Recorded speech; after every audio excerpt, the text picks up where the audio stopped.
Salut, ça va? Bienvenue dans la première partie des chroniques de Villepinte. Ouais, avant on faisait 4 magazines, maintenant on en fait 8 en tout. 2 par jour de convention, bam. Vous allez voir, il y en a plusieurs au cours de l'été, des chroniques avec des sujets dans tous les sens et de tout ce qui vous intéresse, jeux vidéo, manga, cosplay, musique, tradition, modernité, contraste, etc. Aujourd'hui, c'est nous qui présentons Aymeric. Donc d'habitude, quand on nous voit tous les deux, c'est qu'il est 22h30 et qu'il y a un classé 18+. Là non, mais c'est pas grave parce qu'on s'adapte. Là par exemple, on l'a quoi aujourd'hui Aymeric? Aujourd'hui, on va parler d'Azumi Inoue and the Nekolite Orchestra. On aura un autre chan également. Cyril a encore fait l'envoyé spécial dans les stands bien otak du salon. La première partie des sujets consacrés aux jeux vidéo sur le salon avec principalement de la baston et notamment Street Fighter V. On parlera également de Saeki Kenzo, l'homme à la tête de sushi a encore fait le déplacement cette année. Et on terminera sur un petit tour des fanzines de Japex. Mais tout de suite, les news. Vous voyez, on s'adapte. Non, parce qu'on rigole pas maintenant, il y a des news aussi dans les chroniques de Villepinte, c'est pour ça. Non, comme ça, toi, on sait ce qui s'est passé. Okay.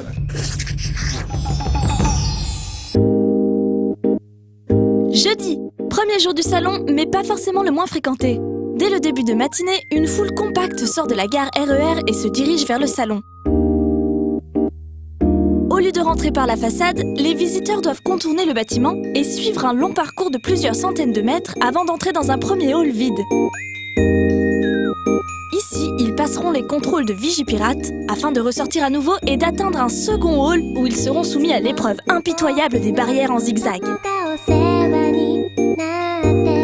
Enfin, ils devront parcourir le hall dans toute sa longueur pour arriver à la terre promise.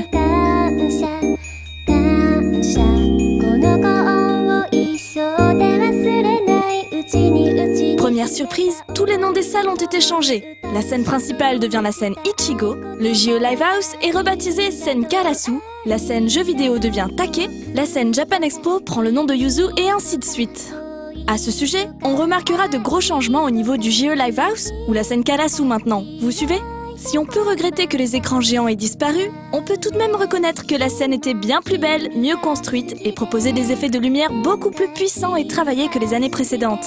Les grands drapés noirs installés de part et d'autre de la salle ont aussi permis d'avoir un son plus mat avec moins de réverbération. Japan Expo continue donc d'évoluer et après les 15 ans de l'année précédente, il fallait faire fort en contenu, en invité et en spectacle pour être à la hauteur.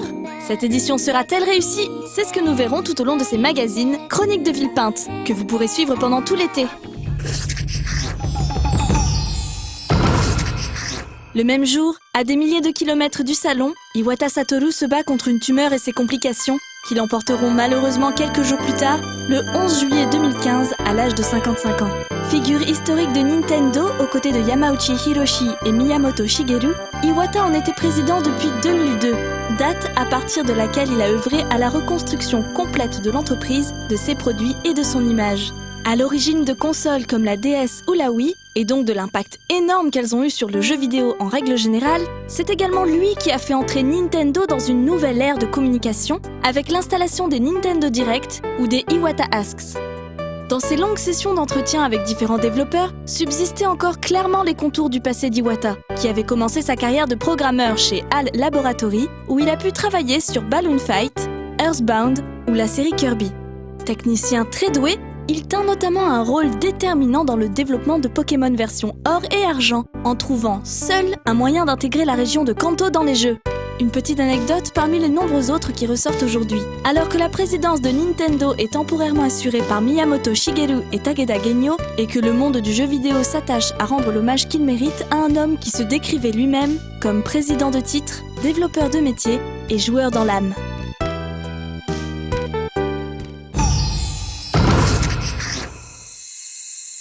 Donc toi Aymeric, t'as présenté le docu Moi JE, du coup j'imagine que tu dois être loquace sur le sujet, non? Alors effectivement, j'en suis pas à mon premier passage à Japan Expo, j'allais dire Villepinte, mais en fait je parle bien de JE tout court, car la première fois que j'y suis allé, c'était en 2004 et il se déroulait encore au CNIT, donc à la Défense. Ouais. Alors j'en avais déjà parlé à l'occasion des discussions de Moi JE, mais ouais, moi j'avais l'impression d'assister à quelque chose d'historique. 2004, plus ou moins 2004, c'est le moment où tout a changé en France, enfin c'est mon avis en tout cas, mais j'ai l'impression que ouais, la culture geek dans son ensemble commençait à être reconnue, non pas comme un simple loisir infantilisant, mais comme en fait une véritable culture à part entière, tu vois, avec essentiellement des passionnés donc. Et Japan Expo, petit à petit, c'est devenu en fait cet endroit, ce rendez-vous annuel où ces passionnés justement pouvaient se pointer habillés en personnages de manga ou de jeux vidéo et ça paraissait normal. C'est comme si en fait ils avaient inventé une sorte de deuxième Halloween. Et je me demande d'ailleurs si à Paris, en fait, dans les RER, on trouve pas plus de gens déguisés lors de Japan Expo que Halloween, en fait. Là, c'est pas impossible, Henrik. C'est pas impossible parce qu'effectivement, moi aussi, je prends les transports et je suis entouré de cosplayers. Mais du coup, c'est agréable. Alors, pardon, nous, on a une particularité ici, Henrik, c'est qu'on aime bien la musique. Ah. Et ce qui est encore plus rare, c'est qu'on aime bien aussi les films d'animation. Et c'est ouf! C'est ouf parce que cette singularité, Henrik, me permet de lancer le prochain sujet. Inoue Azumi and the Nekolite Orchestra. Alors voilà, il y en a une, tu la connais parce qu'elle a chanté dans Mon voisin Totoro, donc vous aussi vous connaissez Mon voisin Totoro. Et les autres, bah tu les connais parce qu'ils commencent à être sérieusement connus quand même. On va regarder tout de suite le sujet qu'il leur est consacré. Azumi Inoue, s'il vous plaît. Vous la connaissez tous sans vraiment la connaître, car vous avez tous entendu sa voix à un moment ou à un autre. Inoue Azumi est en effet l'interprète de plusieurs chansons thèmes pour les films du studio Ghibli et en particulier du Château dans le ciel et Mon voisin Totoro.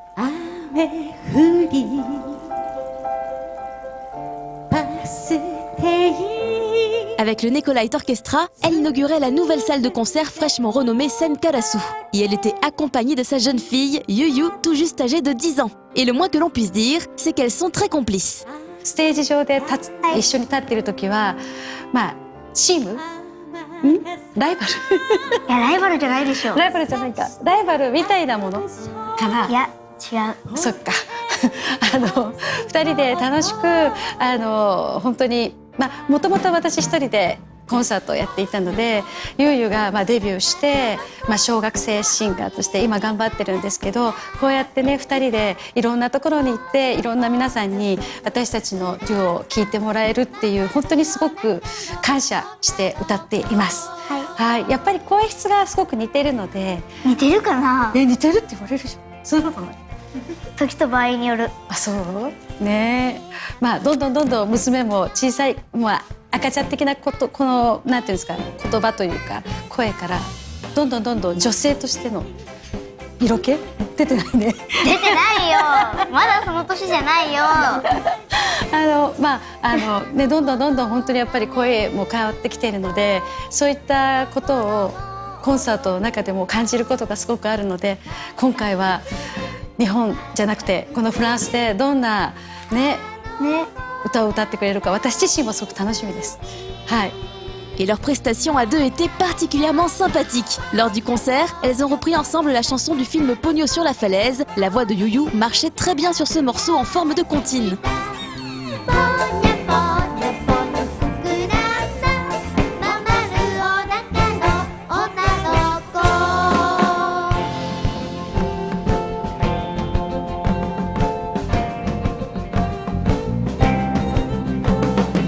Revenons 30 ans en arrière. Pour Inoue Azumi, tout a commencé avec une chanson. Il s'agit de Kimi no Sete, la chanson utilisée en générique de fin du film, réalisée par Miyazaki Hayao.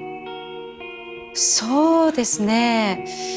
もともとアイドルデビューしたんですけどもなかなか売れず歌以外の仕事がすごく多かったんですけれども。こういった形で、3年後ですか天空の城ラピュタの君を乗せてのオーディションがあって、それが本当にチャンスとなりました、本当は8月公開だったんですけども6月に、オーディションがあって本当ギリギリで実を言うとポスターやチラシ初期の方では出てなかったりとかしていてで今回ラピュタがそういった形で参加だったので隣のトトロはもう初めから参加させてもらえたら嬉しいですっていう話を宮崎駿監督にそしてプロデューサーの鈴木プロデューサーに言った時にじゃあ、イメージアルバムを作るのでその時から参加しますかということで隣のトトロはもう本当に頭から参加させていただきました。で隣のトトロは私が歌うのは決まってたんですけど散歩は実を言うとデモテープなんですね。杉並児童合唱団の子どもたちが歌うのは決まっていたんですけどこう口を大きく開けてこう歌のお姉さんみたいに仮歌をちょっと子供たちに聞かせてほしいんだけど、あずみちゃんそういえば合唱団でだったよねって言われて、それで 2,3 回かな歌ったものが鈴木プロデューサーにあずみちゃんの声が入っていた方が芯があっていいということで、私も急遽参加することになりました。はい、すごくラッキーでした。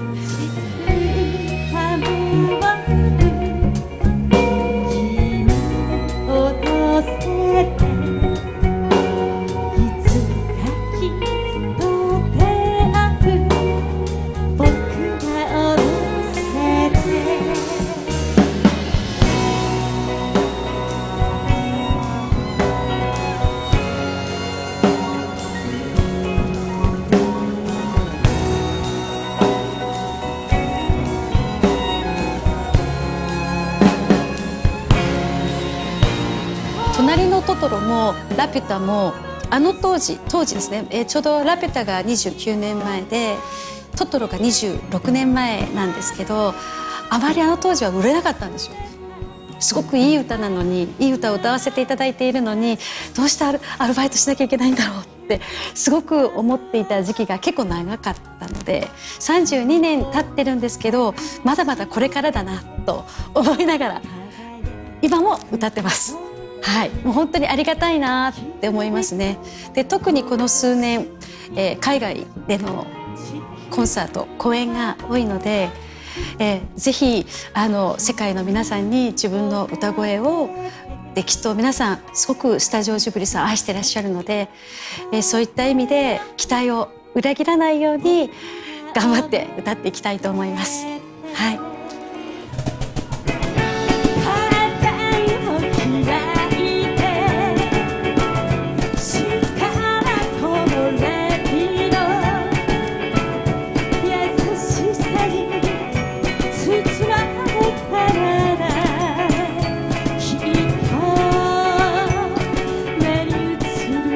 Mais l'attente fut longue avant de voir apparaître sur scène les têtes d'affiche de ce premier concert de la Sankarasu.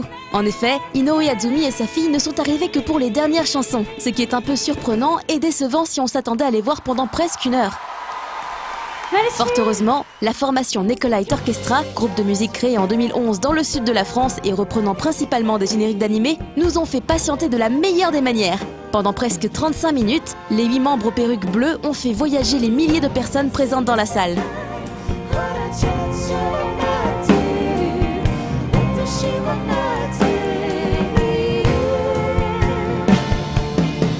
Un groupe indé qui a tout des grands professionnels. Mise en scène travaillée, cette liste bien amenée, pas de fausses notes et une interprétation originale de chacun des morceaux, comme cette version a cappella de la chanson thème de Princesse Mononoke.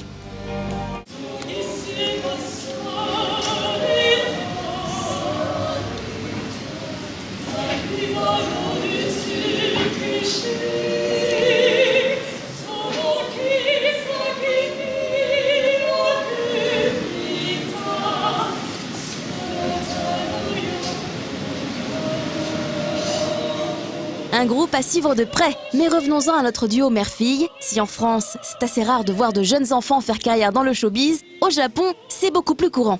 Mais n'allez pas imaginer qu'elle a été obligée de suivre les traces de sa mère. よくそうやって言われるんですけど、そういうことは全然なくて、好きなことをね伸ばしてもらえればいいなと思ってたんですけど、やっぱり私、彼女がお腹に8ヶ月までいるまでコンサートを全国回っていたんですね。ですからやっぱりお腹の中で聞いてたんですかね。あとやっぱりコンサート、実は私2ヶ月、産んでから2ヶ月でもう復帰したんですけれども、レコーディングだとかコンサートを始めたんですね。ですからやっぱり結構彼女が赤ちゃんの時から自分が歌っている姿をずっと袖の方から見ていたので、歌手になりたいなって思ってくれたのかもしれないですよね。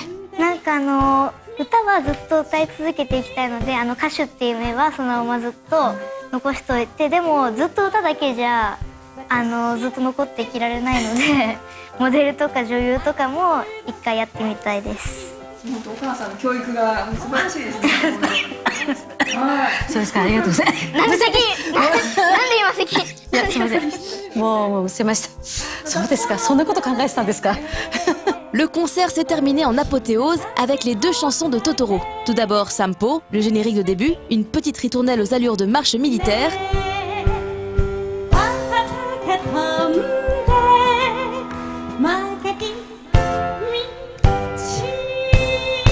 Puis Tonali no Totoro, le générique de fin, sûrement la chanson la plus connue du répertoire de Inoue Azumi. Et pour l'occasion, Yu et sa mère portaient toutes 2 des perruques pour faire honneur au Nicolite Orchestra qui les accompagnait. はい、ということで、念願だった、ジャパンエキスポにも参加できて本当に嬉しかったです。そしてこれからもですね、本当に全世界で私たちの歌声を皆さんに届けられるようにこれからも頑張っていきたいと思います。YouTube 等でですね、私たちの歌声がですね、プロモーションビデオとしてですけれども、ご覧になれるのでぜひ皆さんご覧になってみてください。これからも応援よろしくお願いします。よろしくお願いします。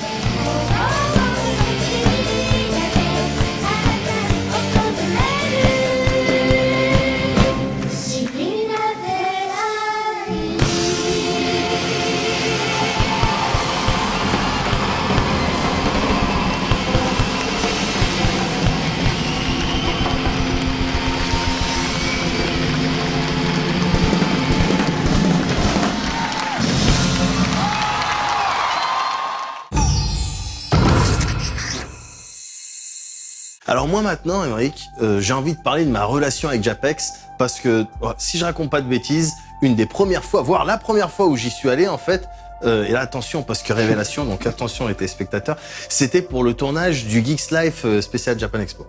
Alors je sais pas si tu as eu l'occasion de le voir, tu jettes un œil à Noko si tu as l'occasion. Vous savez Geeks Life, hein, c'est le truc que Nico Robin a créé et dans lequel je jouais.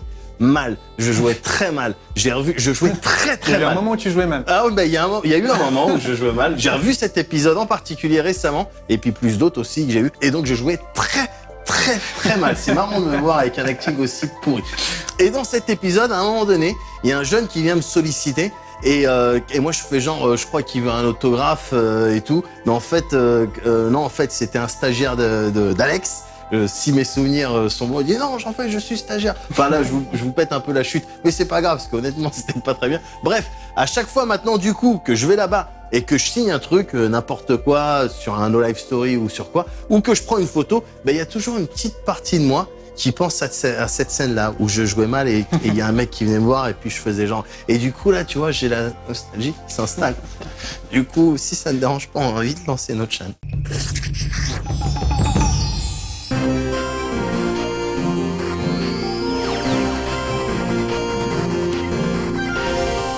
Salut Zotac, c'est Nochan. Cette année encore, j'ai décidé de rester chez moi et je crois que j'ai bien fait. Bon, d'accord, j'ai pas pu voir la conf de Miyamoto, mais il y a de live pour ça. Et vu la chaleur qui régnait dans les halls hantés de Freehugger poisseux et de Laurent Baffy amateur flingué de la tête, je ne regrette rien. C'est pour cela que, comme chaque année, j'ai demandé à mon fidèle valet, Cyril Lambin, de faire le tour du salon pour moi. Et il faut dire qu'il connaît un peu mes goûts depuis le temps. Bon, on me dit que la ligne est en place. Cyril, tu me reçois ? Hein, quoi, oui? Ah, notre Chan? Ok, on le fait encore cette année? Bah ouais, c'était prévu comme ça. Ok. Bah, il y a encore beaucoup de choses cette année à Japan Expo, alors... Bon, j'ai essayé de trouver plein de petits stands parce que c'est parfois un peu planqué, mais regarde ce que j'ai trouvé pour toi. J'espère que tu aimes Love Live, le jeu. Ouais, c'est ma cam. Et regarde, il y a un stand qui vend des goods officiels Love Live. Ah ouais, t'as l'œil. Il était un petit peu planqué, mais j'ai réussi à le trouver. Et c'est connu en France, ça? Bah, tu regardes pas No Life ou quoi? On en a parlé. Bah, c'est un petit jeu sur mobile, un jeu musical, un free-to-play. Et il est disponible sur iOS et Android. Et ça fait fureur, c'est un jeu japonais comme il y en a de plus en plus en ce moment. C'est un stand c'est une collaboration entre l'anime Love Live, qui fait partie du top 1 au Japon, et du festival Kanda Myojin, qui est aussi le sanctuaire, un des 3 sanctuaires les plus réputés de Tokyo. Et voilà. Et donc on a 2 prêtres aussi qui sont venus exprès du Japon, du sanctuaire actuellement, que vous voyez derrière. et on fait des petites photos et voilà, on présente un petit peu les produits. C'est quoi le rapport entre les prêtres et Love Live? En fait, ils ont fait une collaboration justement pour ramener du public et voilà, c'est tout. C'est vrai que c'est unique au Japon de voir une collaboration comme ça entre un sanctuaire et un animé. Ah ouais, ça c'est sûr. C'est comme si le curé de Châteauneuf de Gadagne faisait la promo de No Life les Aventures. Et sinon, quoi d'autre? Alors je suis devant un stand d'Oculus Rift, a priori, avec l'attaque des titans. Ah mais je vois qu'il y a No Life derrière. Ah bah oui d'ailleurs, il y a Japan in Motion. Ouais, je découvre en même temps que toi, tu vois. Alors bon, on va essayer de voir si on peut poser des quelques questions. これは日本で展覧会の中でやってるものなんですけれども、作品の世界がこのバーチャルリアリティに非常にマッチしてると思って作りました。Il y a un titan, il a essayé de me manger, il était dégueu. Ah, c'était génial. Bah ça a l'air de marcher. Ça a l'air de marcher, j'ai un peu peur maintenant. Je suis dans une salle de cinéma où je vois un épisode de l'attaque des titans en fait là. Ok, alors l'Oculus Rift ça marche pas mal du tout, hein. C'est la première fois que j'essaye. Oh là là, c'est impressionnant, ça marche super bien. Voilà, il y a un titan qui vient d'apparaître. Là, ça commence à chauffer là. Ok, alors oui, ça a l'air génial, mais c'est pas très télégénique comme attraction. Alors, en fait c'est un épisode de l'animé vu de l'intérieur. Tu pourrais nous trouver un stand plus visuel, avec plus de couleurs, je sais pas, comme ça, voilà. Tu es où là, Cyril? On se trouve toujours dans le hall 5 parce qu'il y a beaucoup de choses dans le hall 5 cette année. Et là c'est un stand qu'on ne peut pas rater, c'est un stand Hello Kitty. Donc j'imagine que c'est un stand Sanrio. Donc a priori Hello Kitty Café, on peut manger, il y a des idoles, il y a des goods, il y a des choses. En fait c'est un petit bar, un petit café. Tout ça a l'air très très mignon. J'avoue que les onigiri me donnent faim. C'est un stand pour promouvoir la marque Hello Kitty, enfin le personnage Hello Kitty. Et quelques objets traditionnels, par exemple il y a de la poterie, c'est des objets traditionnels mais customisés à la mode Hello Kitty quoi. C'est super beau ça, ça c'est très beau. C'est en plus là pour le coup c'est vraiment typiquement japonais. Et c'est le genre de choses que toujours agréable de ramener du Japon. Un petit goods à la fois traditionnel et en plus kawaii, donc plein de choses. Mais Cyril, c'est quoi ça? Ça a l'air d'être un robot idol, a priori. Voilà, on tombe sur beaucoup de choses un peu par hasard à Japan Expo, bah regarde. Un robot idol, tout ce que j'aime. Bah si t'étais venu, Notchan, t'aurais peut-être dû faire un petit coucou. Mais voilà, mais alors, tu la vois qu'en image. Bon, les mouvements ne sont pas encore hyper fluides et le robot ne peut pas se tenir debout tout seul, mais l'initiative est vraiment sympa. Tiens, pendant ce temps, on dirait que Cyril nous a dégoté de la figurine. Bah là, de toute façon, c'est difficile de les rater puisqu'ils sont sur l'allée principale à côté de l'entrée. Et Cosmic Group et Machinations, donc en fait, j'imagine que c'est une collaboration encore. Ah, regarde, on voit que c'est du SH Arts. Jean-Marc nous en parle souvent dans son émission. Oui, et Jean-Marc me disait justement il y a pas longtemps que la mode en ce moment c'est les FX. Et par exemple, cette petite bout d'énergie là, que Naruto est en train de lancer une attaque. Et alors là, on parlait de FX et on voit juste un truc mais fantastique. Une attaque, mais juste magique. Ah ouais, quand même hein. Et ça brille et ça clignote et on sent toute l'énergie. Non mais vraiment, il y a les petites pierres là qui sont très très impressionnants. Encore du Sanseiya avec des armures qui brillent au soleil. Et là, ils sont pile poil dans l'allée centrale, donc le soleil se reflète sur les armures. Alors bon, je vais finir sur ce stand avec un truc vraiment sympa, c'est les Dark Vador Samurai. C'est bien fait, hein? Excellent! Et je crois même que j'ai vu un cosplay de cette figurine. Et l'idée du mix entre les deux, elle est vraiment intéressante, c'est une très bonne idée à mon avis. Ok, merci Cyril. Et maintenant, on va où? J'étais sur le chemin pour aller sur Frontwing et je suis tombé sur le stand de Tokyo Otaku Mode. Et alors du coup, qu'est-ce qu'il y a sur Tokyo Otaku Mode? Il y a des sushis, mais en fait ce n'est pas des sushis, ce sont des chaussettes sushis. Oui, c'est bien les chaussettes, mais ça me fait une belle jambe à moi. Hein. Alors voilà, une fois plié, à quoi ça ressemble à des sushis. Alors il faut évidemment plier ses chaussettes chez soi, il faut pas les laisser en bazar. Et une fois dépliées, voilà, c'est une chaussette sushi. Donc on peut les présenter comme ça, voilà, en plateau de sushi, qui a été un petit peu mis en bazar là. Mais voilà, donc c'est pas très cher d'ailleurs. On est sur des 5 € la paire, 25 € les 6, c'est des prix tout à fait normaux pour des chaussettes. Donc là je vois que vous avez des chaussettes sushi, donc c'est très rigolo et j'espère que vous en avez vendu un peu parce que c'est très sympa. Et il y a aussi je vois des recueils, des artbooks, il y a du dojinshi aussi, c'est ça là? Cette année c'est particulier parce que du coup on fait une rétrospective entre guillemets sur l'illustrateur Redjus qui est un illustrateur particulièrement connu et apprécié depuis maintenant près de 3 ans. Il est connu pour avoir fait le chara design de la série Guilty Crown principalement et des illustrations très connues pour Vocaloid par exemple. Ok Cyril, on va devoir rendre l'antenne bientôt, mais avant, tu peux m'expliquer où tu es là? Alors on est sur un stand qui est un peu spécial, c'est une collaboration entre des associations françaises et des japonais, donc Frontwing et Ki, mais je pense qu'il y a quelqu'un qui va nous en parler mieux que moi. Alors qu'est-ce que c'est que ce stand? Bonjour, eh bien c'est le stand de Frontwing, la compagnie déroguée japonais, qui est en partenariat avec le stand de Ki, sponsorisé par Visual Arts. On a fait venir, Kawasoft, l'association, on a fait venir ces deux compagnies à la Japan Expo pour essayer de faire découvrir au public français cette partie de la culture japonaise. Alors par exemple là on a un des artbooks de Akio Watanabe. Donc interdit au moins de 18. On a censuré les pages à la main, on les a bloquées pour que tout le monde puisse les consulter librement. Mais c'est quoi ça? Ouais c'est vrai, c'est quoi ça? C'est super cher, c'est quoi? Eh bien ce sont des kakejiku, c'est-à-dire des rouleaux muraux. C'est des pièces extrêmement rares, il n'y en a que 2 qui sont faites dans le monde. Il y en a un pour la Japan Expo et un pour l'Anime Expo. Et ils sont, voilà, il y en a 10 différents.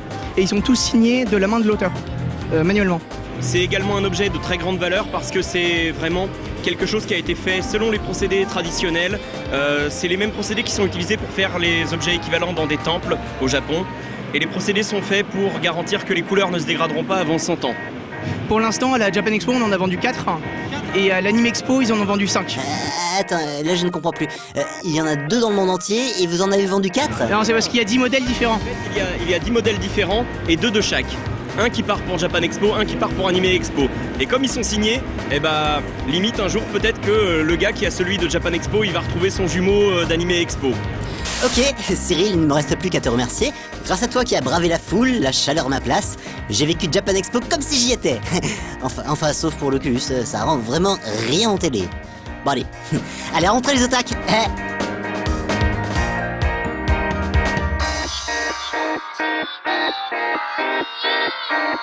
Merci pour ces années de bonheur, voilà. Est-ce que tu veux parler à Nochan du coup?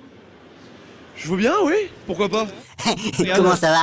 Comment ça se passe à Japan Expo? Super bien, première Japan Expo. Ça fait longtemps que je regarde pas de live parce que bon, la télé, tout ça, je regarde plus trop, mais des années de bonheur, vraiment. Merci. Merci pour tout ce que vous avez fait. C'est très bien, mais est-ce que tu as vu des stands bien otaku à me conseiller sur le salon? Des stands bien otaku? Je sais pas si je peux les dire parce qu'ils sont pas très pour les enfants, certains, mais là, ils font un petit peu... limite, mais bon. Ah, ça me dérange pas. Hein. Ça dérange pas? Ils sont surtout par là. Il y a plein d'oreillers et de couvertures pour...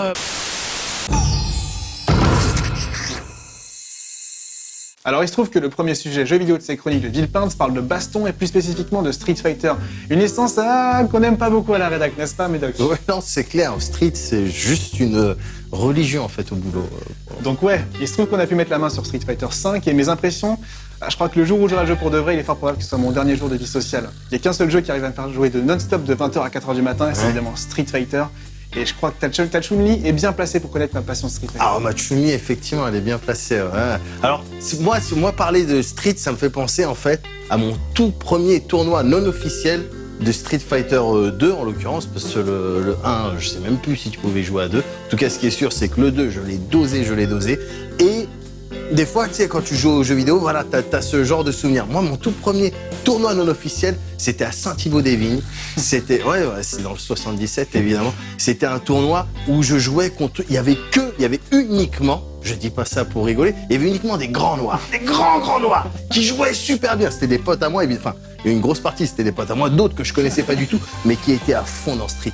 Et moi, j'étais là avec ma Chun-Li. Je devais avoir genre 12-13 piges, c'est-à-dire, vraiment peu de temps après la sortie du jeu, je crois, sur Super NES ou une connerie comme ça. Donc vraiment, et j'avais ma Chun-Li. Donc voilà, mon amour pour Chun-Li, il date de cette époque. C'est pas parce qu'elle est trop forte. C'est pas parce qu'elle est trop forte. Non, si des fois on entend Moguri dire « dans 3.3 tu prends Chun-Li parce qu'elle est cheatée ». Non, c'est mon amour. Et donc, c'était mon premier tournoi, j'avais joué, que j'avais gagné évidemment. Ah, bien sûr. Et du coup, après le tournoi, j'en avais profité pour faire des petites démos, petites perfs. Toi, à la Dame quand il est sur scène, quand elle est sur scène et qu'elle fait des trucs. Bah là, j'avais joué en l'occurrence en regardant un miroir à l'envers. J'étais comme ça, je regardais un miroir, l'écran, et j'avais battu avec Chun-Li encore. Donc voilà, c'était l'instant, je me la flambe. Ouais, mais frime pas trop, moi aussi j'ai gagné des tournois de jeux. Ouais, bah je sais très bien. Mais ils prennent pas. En fait, ce qu'il faut retenir de ce plateau, c'est qu'ils prennent pas des touristes à No Life.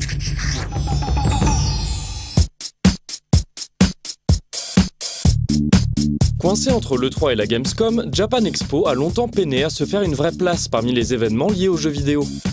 Depuis quelques années, on sent toutefois les choses bouger, alors que les éditeurs font de plus en plus d'efforts pour amener des personnalités importantes et des gros titres sur le salon. À l'image de Capcom, qui proposait cette fois-ci au public de s'essayer à Street Fighter V pour la première fois en France. On a bien évidemment sauté sur l'occasion pour tester un peu le jeu, présenté ici dans une version similaire à celle de l'E3. Avec ses 6 personnages et ses 2 stages, Street 5 est pour l'instant loin d'être définitif. Mais il montre déjà les contours de son nouveau système de jeu, basé sur la jauge de V. Une fois remplie, celle-ci permet à un combattant d'activer son V-Trigger unique dont les propriétés varient.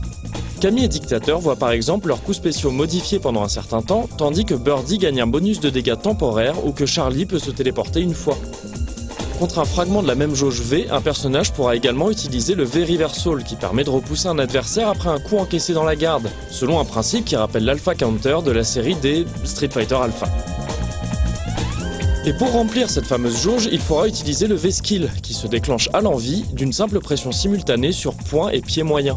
Là encore, chaque personnage aura son propre coup. Chun-Li s'élance par exemple dans les airs, tandis que Ryu peut exécuter une sorte de pari à la Street 3, ou que Charlie peut absorber un projectile.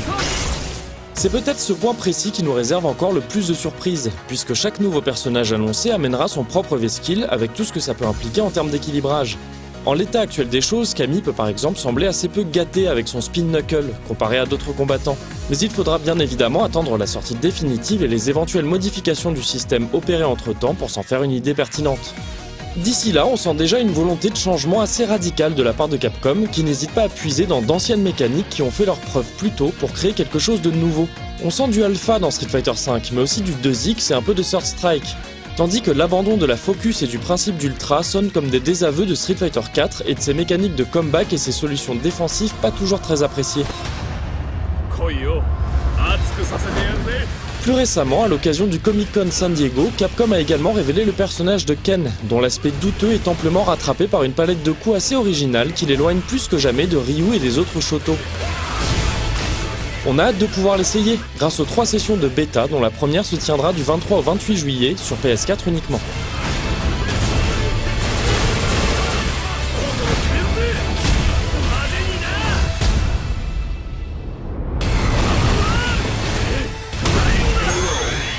On reste dans le domaine de la baston, mais on quitte celui des gros blockbusters avec Last Fight, dont l'équipe de développement nous a fait le plaisir d'installer une borne jouable sur le stand No Life. On a donc pu tester sans se déplacer le jeu adapté de la bande dessinée Last Man de Bastien Vives, Balak et Michael Sanlaville. Et pour ne rien gâcher, nous étions accompagnés par Thomas et Trex, les 2 programmeurs sur le projet qui ne constituent pas la totalité de la team Last Fight, mais qui ont bien voulu nous présenter le jeu. Au moment de faire Last Man, Bastien voulait faire un jeu vidéo et il a décidé que Last Man serait la licence pour laquelle on fera un jeu vidéo, car elle correspond plus à un jeu vidéo que toutes les Paulina, le goût du chlore et voilà. Et du coup c'était sûr que ça allait être un jeu Last Man. La forme on n'était pas sûr au début.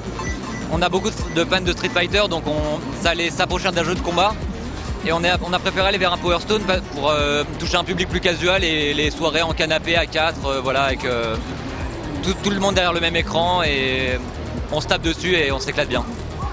Tu sautes, tu mets des coups, tu grabes des objets que tu utilises sur les autres. Il y a des attaques originales, des utilisations d'objets originales, ouais, c'est rigolo. Hein. On a des objets, on a des transformations et chaque personnage a des attaques spéciales, des combos et voilà. Ouais bah effectivement un feeling Power Stone avec les arènes à peu près de la même taille, des objets qu'on peut choper, qu'on peut soit attraper et balancer, soit directement balancer sur les ennemis, c'est-à-dire en appuyant sur la touche d'attaque. On a plusieurs arènes différentes qui vont un peu déterminer le style de jeu. Et par exemple, il y en a avec plus d'objets, il y en a avec des lance-missiles, il y en a avec des gants de boxe, il y en a avec des gros objets à se lancer, il y en a avec des potions qui nous qui nous rendent invisibles à ce genre d'objets. Voilà. Et il y a un mode campagne à la Double Dragon où on joue soit Richard soit Duke et on va se battre en suivant une histoire pour sauver Tommy Katana. On va se battre contre tous les mutants, les uns après les autres dans leurs arènes respectives, et avec des planches d'histoire dessinées par Bastien Vibes entre chaque arène. Et sinon j'ai l'impression qu'il y a des personnages qui sont originaux par rapport à Last Man. Dans la bande dessinée, donc dans l'univers de Last Man, dans Paxstone, il y a une société pharmaceutique qui veut lutter contre la drogue. Et donc ils ont fabriqué un jeu avec les deux stars de l'époque, Richard et Duke, qui sont deux grands boxeurs au top de leur forme et qui inspirent tous les jeunes. Et ils vont se battre donc contre que des personnages originaux qui n'existent pas dans Last Man pour sauver leur copine qui, elle, existe dans l'univers de Last Man. On s'est fait plaisir, on a fabriqué 2 bornes d'arcade et elles ont tourné non-stop pendant tout le Stunfest. On a même dû le soir faire virer les gens pour corriger quelques bugs du jour au lendemain, vu que c'est la première fois qu'on montrait le jeu. Ça va énormément changer d'ici la sortie du jeu, vu qu'on est en permanence en train d'essayer des nouvelles idées. Au niveau gameplay, on expérimente beaucoup. Par exemple, avant la Japan Expo, on a changé l'attaque de Spice, le personnage féminin là, rouge qu'on voit. Et on a transformé la plante carnivore qu'elle invoque en un piège qu'elle pose au sol. Et on adore, donc ça risque de rester, mais on reste ouvert aux idées de gameplay, on expérimente et on garde ce qui est fun. Les barres de vie au sol, au Stunfest, c'était pas le cas. Là, c'est quelque chose avec lequel on expérimente parce que les barres de vie en haut, c'était un peu difficile à suivre pendant qu'on est en train de se battre, de regarder régulièrement sa vie et souvent les joueurs se rendaient compte qu'ils étaient morts au dernier moment, au dernier coup. Et là, donc, on expérimente avec les barres de vie plus présentes, plus au centre de l'action, quoi. Donc on sera également à la Gamescom avec un jeu qui sera beaucoup plus proche de sa version finale. Le jeu sera terminé en tout cas à Noël et après ça va beaucoup dépendre des constructeurs, du temps d'acceptance de Steam, de Microsoft, de Nintendo. Vu que le but c'est de sortir sur PS4, sur Xbox One, sur Wii U et sur PC. Pas très loin du stand No Life, ouais, on était bien placé cette année, se trouvait également un petit espace réservé à The Ultimatest Battle, un jeu indépendant dont le game designer, Esken, a bien voulu nous parler. Je suis le game designer d'Edio Games, le studio qu'il y a derrière. On a un jeune studio indépendant, on a ouvert ça fait 2 ans qu'on a lancé notre jeu en bêta ouverte maintenant. Notre jeu c'est The Ultimatest Battle, UB pour les intimes. C'est un superlatif qui n'existe pas en anglais mais on en a parfaitement conscience, c'est pour montrer le côté décalé du jeu. C'est un jeu de plateforme avec la destruction du terrain tout comme les Worms, sauf que c'est du temps réel, beaucoup plus nerveux. Chacun contrôle son personnage, tout le monde saute et tire dans tous les sens en même temps. C'est du PVP par équipe, dans différents modes de jeu, donc c'est des games qui durent environ 5 minutes par partie, donc ça s'enchaîne assez rapidement. T'as un système de classe qui est pas mal similaire à celui de Team Fortress 2. De manière générale, notre modèle économique est celui de Team Fortress. On est du free-to-play, pas du tout du pay-to-win, du pay-to-skin ou du pay-to-swag, comme disent nos joueurs. Donc en fait, chacune des classes, tu vas pouvoir les changer en cours de jeu et la personnaliser avec des armes que tu vas drop ou craft au fur et à mesure de tes parties. Sachant que le principe, c'est vraiment basé sur l'équité entre les joueurs. Tu vas pas avoir une arme qui va être plus forte qu'une autre, si j'ai bien fait mon job. De manière à ce que si un nouveau joueur se retrouve contre quelqu'un qui a toutes les armes du jeu, s'il joue mieux que lui, il a toutes les chances de le défoncer. En gros, pour faire une phrase résumée, je dis souvent que c'est un melting pot entre, tu prends du Worms, du Super Smash, du Team Fortress 2 pour ceux qui connaissent, tu les mélanges avec un petit peu de RPG et beaucoup de what the fuck, et ça donne The Ultimatest Battle. Ce mélange peut-être étonnant mais certainement pas déconnant était un des très rares jeux indépendants à se présenter sur le salon. Le seul en tous les cas à avoir son propre stand. C'est sûr que c'est un petit peu compliqué d'obtenir un stand à la JE, nous on a eu pas mal de chance parce que ça faisait déjà 2 ans qu'on était présent à la JE. On a lancé notre bêta à la Japan Expo 2013 vraiment. On n'était pas du tout professionnel donc on a pu s'acheter un stand jeunes créateurs où c'est vraiment des prix d'amis pour les jeunes créateurs qui proposent des dessins ou autre chose comme ça. Nous on a présenté notre jeu en ligne, c'est ça qui a vraiment lancé notre communauté au départ. Et de là, du coup, on a fait au moins le Toulouse Game Show, on fait le TGS chaque année, la Japan chaque année. Récemment, on a fait les Geek Ferries. On essaye d'être présent le plus possible au contact des joueurs pour justement pouvoir leur expliquer notre démarche, qui on est et comment on fait ça. À partir du moment où tu passes professionnel, c'est sûr que c'est beaucoup plus difficile d'avoir un stand parce que beaucoup plus cher. Et non, nous, on a eu la chance d'être là depuis 3 ans à la Japan.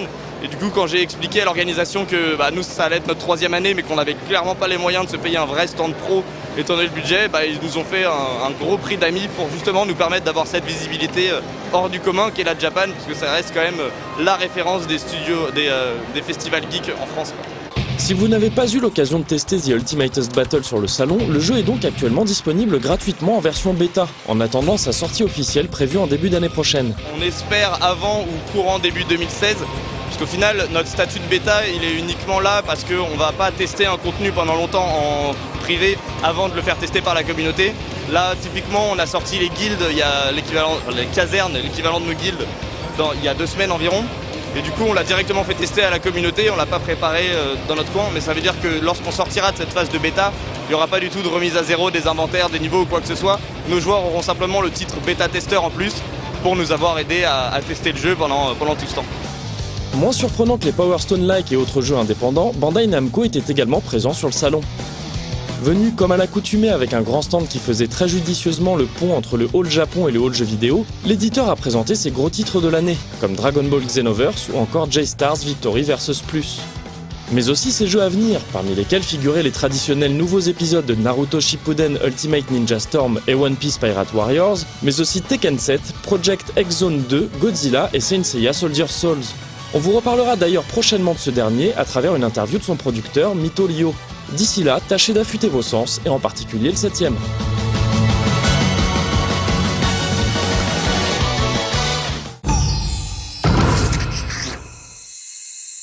Alors Aymeric, cette année, c'est la première année où tu vas à Japex en tant que journaliste et non visiteur. Donc est-ce que tu peux expliquer ce que ça fait en fait et ce que ça change pour toi? Alors ce que ça fait, j'ai moins fait la queue déjà. Ouais, j'imagine. Tu veux peut-être que je dise autre chose, je sais pas. Je sais pas. Non, en fait, donc tu sais bien, ça fait 6 mois que je suis à la rédaction de No Life en tant que membre permanent, et mine de rien, en 6 mois, on a fait énormément de choses. Moi, j'ai fait des critiques, bien sûr, avec ma propre voix. Pour la première fois, c'est un truc que je voulais faire depuis super longtemps. J'ai présenté des numéros de Cassette 18+ avec toi, non seulement avec toi, mais avec aussi Moguri, quand t'étais malade, mais t'étais malade, mais ça allait. Mais ça allait. Mais j'étais malade quand même. On a fait une émission de télé-réalité aussi, que j'ai gagné d'ailleurs. Et il y avait quelques cascades sans effets spéciaux au niveau du lancement de manettes, je sais pas si tu te rappelles. Alors on a fait des directs aussi. Ouais. Pardon. Tout ça pour dire qu'on a fait beaucoup de choses en 6 mois et mine de rien, je suis passé pas mal de fois à l'antenne. Et il se trouve que là, en tant que journaliste, j'avais déjà un badge qui me permettait donc de passer un petit peu certaines queues. Et il se trouve qu'on m'a reconnu aussi. C'est la première fois que ça m'arrivait. Parce que moi, donc du coup, j'allais à Japan Expo, j'étais un simple inconnu en fait. Et là, il y a certaines personnes qui m'ont reconnu et qui m'ont parlé de mon travail, qui m'ont même remercié, qui sont pris en photo avec Moguri, toi et moi. Et voilà. Et ça m'a fait vraiment chaud au cœur. Donc voilà, c'est ça la grande différence pour moi de cette année à Japan Expo. C'était ce contact avec. Et en partie, ce petit feeling. Fais attention au début, c'est agréable. Et après, c'est comme c'est de la cam. Alors moi, je suis désolé, hein, ça fait un peu connard, mais j'ai toujours eu ce sentiment, enfin depuis que j'y vais, la fois où j'avais tourné le East Life Japan Expo, j'ai toujours eu le sentiment, et en particulier donc les premières années, de VIP, un sentiment de VIP quand je marche vers le salon dehors, là, vous voyez, quand il y a les halls, tout ça, et je vois cette queue mais énorme qui va jusqu'à un endroit que j'arrive même pas à voir avec mes yeux, et je m'en fous, j'ai un badge. Alors c'est con, c'est très très con, hein, parce qu'en plus, avec ce badge, tu fais rien, t'as rien, c'est juste tu rentres quoi. Enfin si, il y a longtemps, tu pouvais picoler gratos un petit peu, avec modération bien sûr, mais voilà, c'est tout ce que tu pouvais faire avec ce badge. Hein, on prend du plaisir là où on peut. Du coup, c'est un petit sentiment de connard, mais c'est celui que j'ai à chaque fois que j'arrive à Japex. Allez, Aymeric, je te propose de regarder Saiki Kenzo dans un sujet. Ça, c'est intéressant, ça.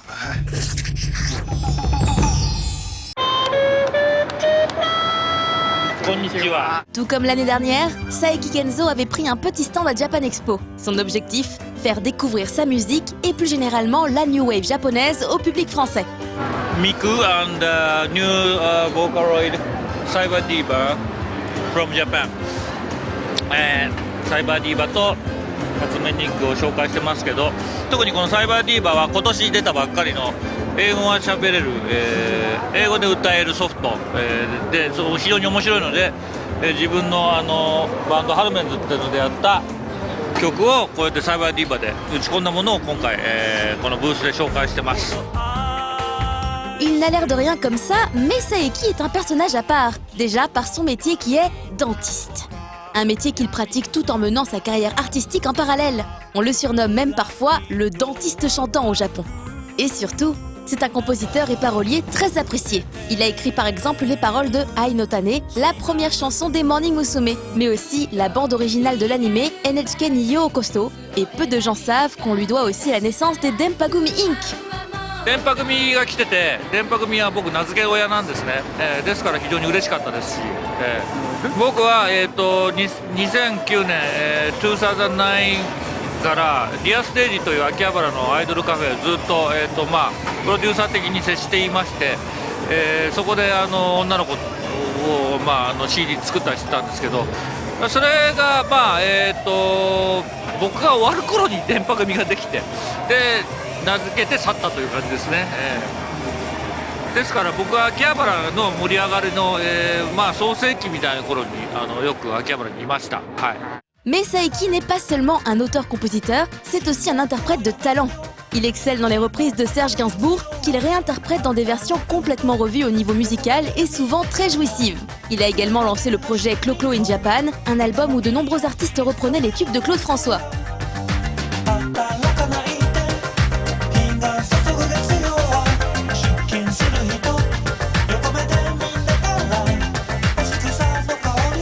Serge Gainsbourg のカバーを、長年、やっております。今朝もゲンスブールの墓にお参りに行って、今回ライブがこれもう終わったんですけど成功したんで、それに関してお礼を、申し上げて、みだらだろうこのささやき神様たちに見せてやろうほどけて体を嘆きを垂らすからお前にどれにさせて En effet, mercredi, la veille de Japan Expo, il se produisait au Sentier des Halles à Paris. Accompagné d'un piano et d'une guitare, il y interprétait ses reprises de Gainsbourg en endossant sa fameuse tête de sushi, référence à l'homme à tête de chou. 私は2003年に、このフランスで寿司頭の男という、アルバムでデビューしました。セルジュ・ゲンスブールのキャベツ頭の男のパロディです。それ以来、フランスには寿司頭をかぶってコンサートをしに来ています。Son répertoire s'est d'ailleurs enrichi de quelques nouvelles reprises, comme l'Agadou que Gainsbourg avait composé pour Petula Clark en 65. «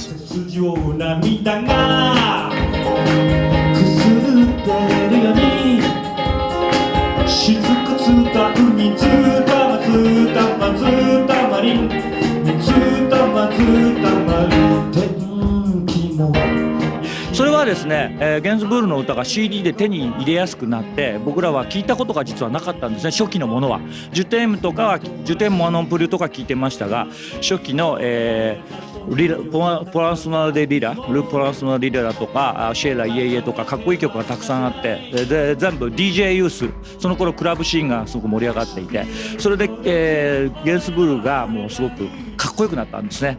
かっこよく、聴けるようになったんです。それでカバーするようになりました。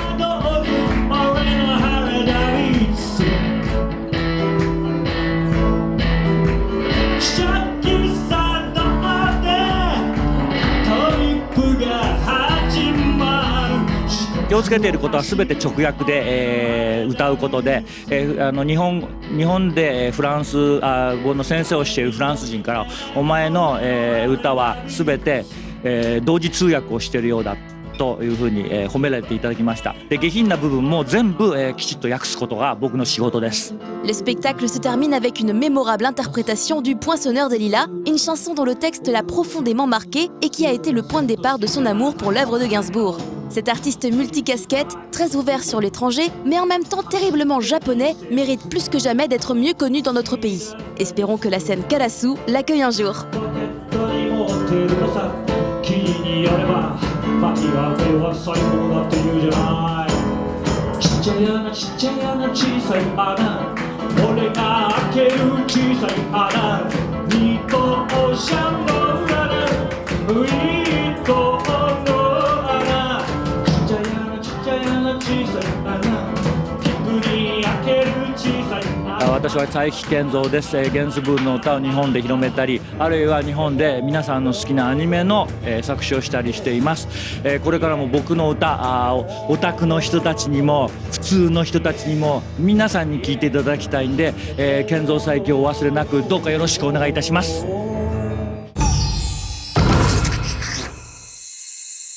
Alors Aymeric, dans le plateau précédent, tu parlais du public et de cette jeunesse avec qui tu avais eu l'occasion d'échanger. Moi, je voulais juste du coup en profiter pour partager avec tout le monde mon best moment ever de tous mes Japan Expo.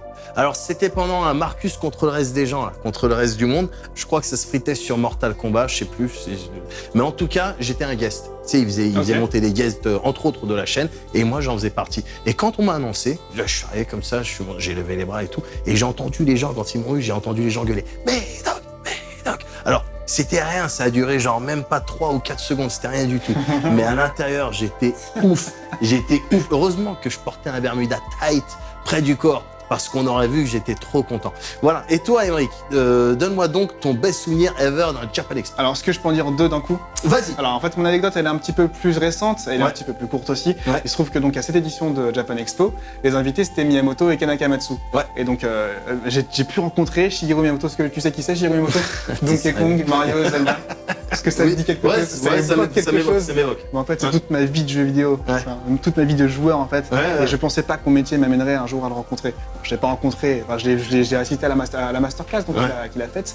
Donc voilà, ça c'était un super souvenir. Vraiment, c'était émouvant de le voir pour de vrai, quoi. Et Akamatsu, donc je savais pas que t'étais dans ces délires. Ah bah Lovina, Negima et Yuko Holder, complètement. Ouais. Tu sais qui c'est Ken Akamatsu pour moi en fait? Si tu veux, cette personne, si elle n'existait pas, j'aurais les moyens de m'acheter un 3 pièces à Paris. Ah ouais, d'accord, parce que t'as claqué toutes tes thunes. Je suis très fan de lui, donc j'ai pu aider Manu à faire l'interview de Ken Akamatsu. Donc j'ai pu... du coup, par contre, là, je l'ai vraiment rencontré, il était à 2 mètres de moi, et c'était vraiment un plaisir immense, voilà, de voir cette personne, quoi. Bah ouais, alors c'est marrant, parce qu'en parlant d'Akamatsu, moi je connais un mec qui collectionne les meufs de son rêve. Voilà. Hey, mortel, on regarde maintenant le sujet consacré aux fanzines.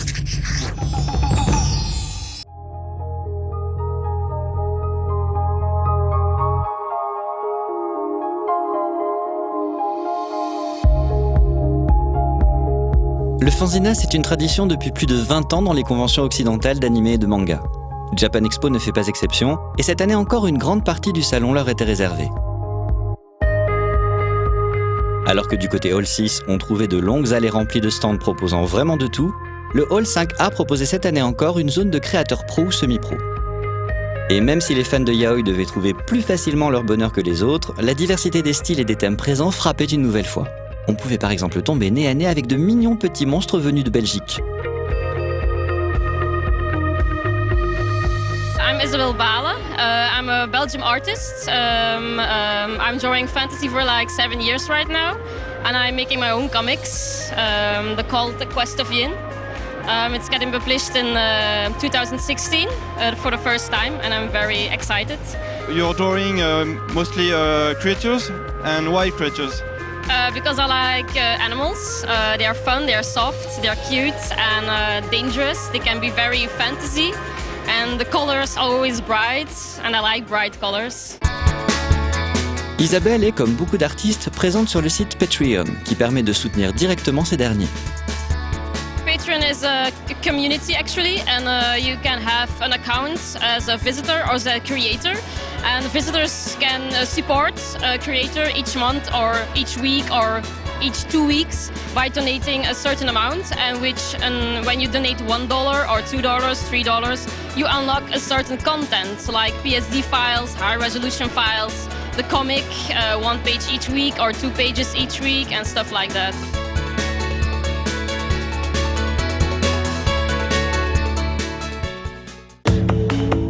Bonjour, je suis Vigneault, je suis un artiste freelance et avec mes amis Kinari Sidonang et Ashok, on fait un fanzine ensemble au stand Suderico Dojin. Ça va faire, j'ai commencé en 2010 et on s'est formé en 2011, donc ça va faire 5-6 ans. 5-6 ans qu'on fait du fanzine. En plus de notre activité en tant que dessinateur et auteur de BD, on fait aussi des artbooks regroupant des illustrations originales et des fanarts. Là c'est le dernier en date avec les animés 2015. Ça prend énormément de temps, ça consomme beaucoup de temps, surtout qu'on a d'autres activités à côté. Mes amis par exemple sont des informaticiens, du coup ils ne sont pas vraiment versés dans le dessin, mais ils essayent dans leur temps libre de dessiner.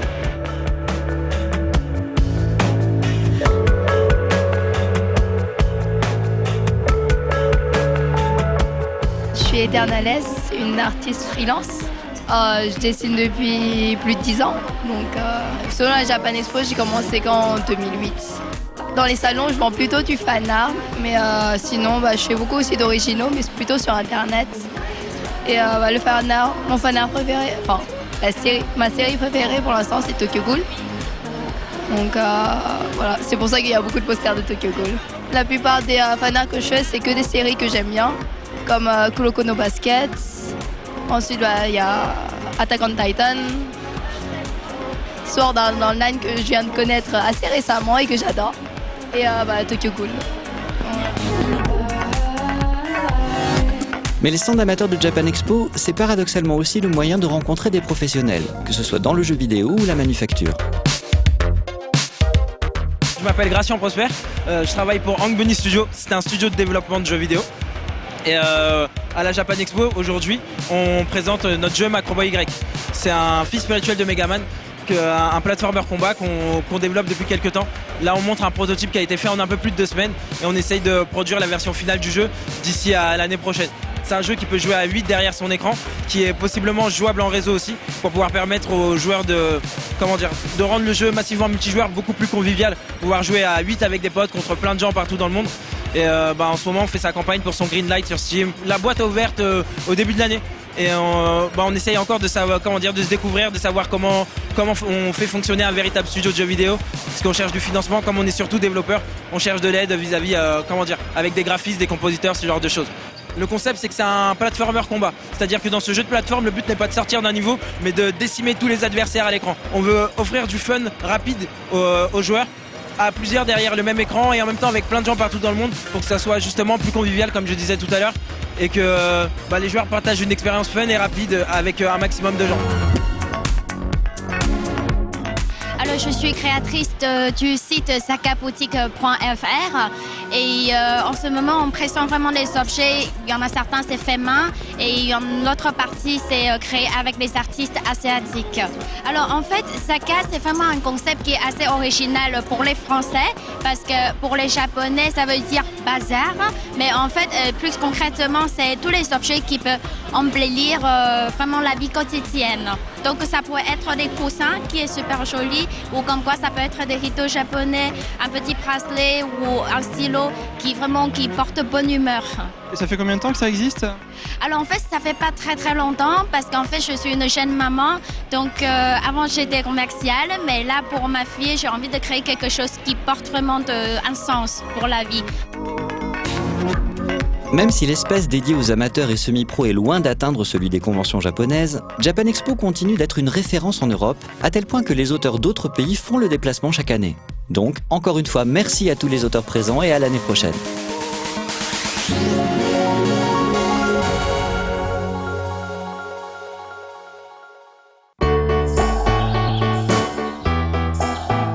Voilà, c'est la fin de cette première partie des Chroniques de Villepinte. Merci Émeric d'avoir présenté ça avec moi, ça fait plaisir. Merci à vous de nous avoir suivis, ça fait plaisir aussi. N'oubliez pas, vous aurez des chroniques tout au long de cet été, 7 autres chroniques. Donc checkez le site et Noco de temps à autre. Bonnes vacances pour ceux qui en prennent, abonnez-vous et hydratez-vous aussi.